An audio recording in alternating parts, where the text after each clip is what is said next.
Selamat pagi, Bapak, Ibu, dan Saudara yang terkasih di dalam nama Tuhan Yesus Kristus. Salam sejahtera untuk kita semua. Untuk mengawali hari ini, Rabu 25 Agustus 2021, marilah kita menyediakan waktu untuk bersaat teduh. Sebelumnya, kita berdoa terlebih dahulu. Mari kita berdoa. Terima kasih ya Tuhan untuk rencana hari ini. Aku percaya semua pasti indah. Berkatilah orang-orang yang kucintai, keluarga, Bapak Ibu semua. Berilah kesehatan, kekuatan, ketabahan, apapun yang kami kerjakan. Biarlah kehendak-Mu yang terjadi. Kami hendak merenungkan firman-Mu, hendaklah Roh Kudus yang bekerja di dalam hati kami, sehingga kami bisa mengerti dan melaksanakan firman-Mu. Berkatilah ya Bapa. Amin. Bapak Ibu semua, renungan pagi ini diambil dari Yakobus 1 ayat 13-15 yang demikian firman-Nya. Apabila seorang dicobai, janganlah ia berkata, pencobaan ini datang dari Allah. Sebab Allah tidak dapat dicobai oleh yang jahat, dan ia sendiri tidak mencobai siapapun. Tetapi tiap-tiap orang dicobai oleh keinginannya sendiri, karena ia diseret dan dipikat olehnya. Dan apabila keinginan itu telah dibuai, ia melahirkan dosa. Dan apabila dosa itu sudah matang, ia melahirkan maut. Bapak, Ibu, Saudara yang terkasih di dalam Tuhan Yesus Kristus, renungan pagi ini saya beri judul pengujian dan pencobaan. Tuhan menguji manusia bukan untuk menjatuhkan, melainkan untuk mengangkat manusia segambar dengan Allah. Manusia dan juga malaikat itu Tuhan uji. Diuji bukan merupakan hukuman. Sekali lagi, ujian bukan suatu hukuman, tetapi Tuhan rindu. Tuhan mau melihat apakah manusia lebih mengasihi Tuhan atau bukan. Ketika godaan terlanjur menghancurkan hidup, kita banyak yang bisa disalahkan. Keadaan orang di sekitar kita, iblis, bahkan Tuhan. Dari manakah datangnya pencobaan itu? Hal yang pertama yang harus kita ketahui, ingat, tentu bukan dari Tuhan. Tuhan tidak mungkin bisa dicobai. Sehingga Dia juga tidak mungkin mencobai manusia.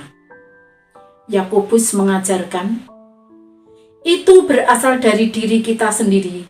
Setelah kejatuhan Adam dan Hawa, seluruh manusia memiliki dosa, sehingga itulah yang membuat kita memiliki keinginan untuk melawan perintah Allah. Di dalam ayat 14, Yakobus menggunakan dari memancing ikan.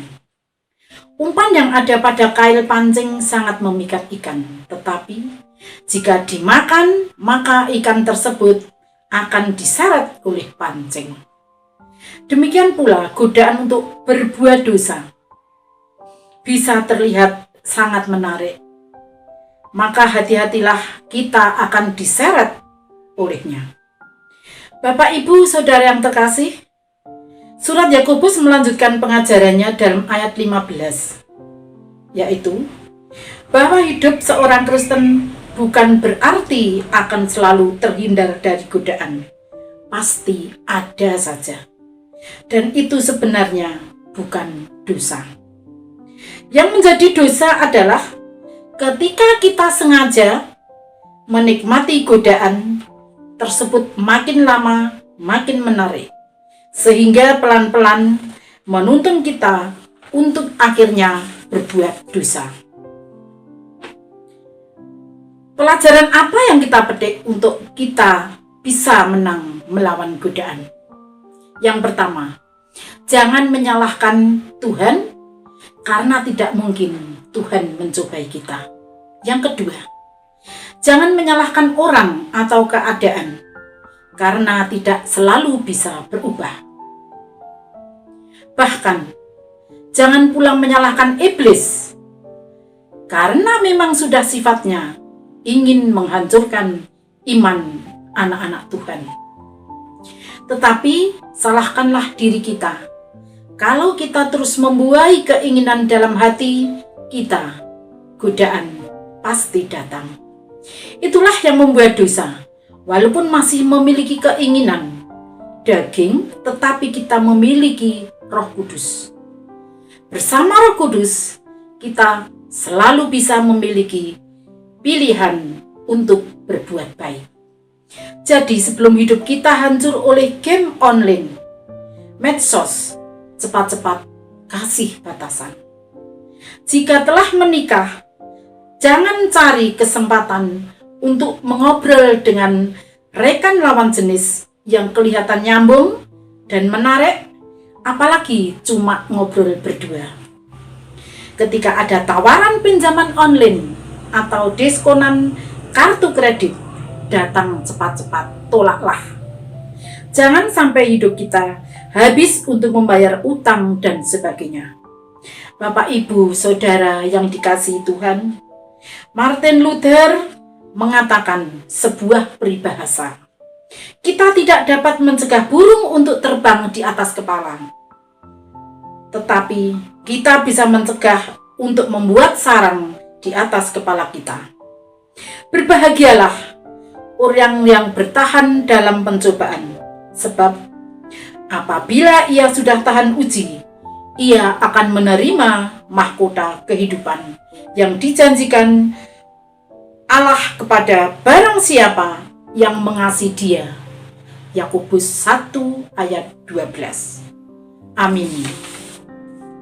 Demikian Bapak, Ibu, Saudara yang terkasih, renungan pagi ini. Tentunya banyak kekurangan, kesalahan-kesalahan. Saya mohon maaf. Bapak, Ibu, Saudara yang terkasih, dalam nama Tuhan Yesus, mari kita renungan ini kita tutup dengan berdoa. Ya Tuhan Allah Bapa kami yang ada di surga, yang kami sembah dalam nama Yesus Kristus, kami mohon kuatkan dan teguhkan iman kami kepadamu ya Tuhan.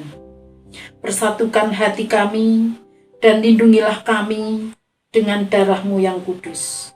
Lindungi kami dari virus yang mengancam kehidupan kami. Lindungilah Bapak, Ibu, Saudara yang sedang sakit, baik di rumah sakit maupun di rumah. Berilah kesembuhan sehingga pulih kembali dan bisa beraktivitas kembali dalam kesehariannya. Ya Tuhan, terima kasih untuk kesehatan yang Bapa berikan kepada kami semua, untuk makanan yang kami perlukan, dan di atas segala untuk kami hari ini dan selanjutnya dalam hidup dengan Bapa, Ibu semua. Tuhan Yesus, kiranya Engkau juga lindungi para dokter, perawat, polisi, angkatan bersenjata, petugas Satgas Covid GKJ Karangbendo, dan semua pekerja yang atas perintah kuasa-Mu yang pergi keluar setiap hari untuk menyelamatkan banyak jiwa dan kembalikan mereka dengan sehat dan selamat ke rumah masing-masing. Kami mohon semua dalam nama Putra terkasih Tuhan Yesus Kristus. Amin. Terima kasih Bapak Ibu semuanya. Salam sehat, selamat beraktivitas, dan tetap semangat.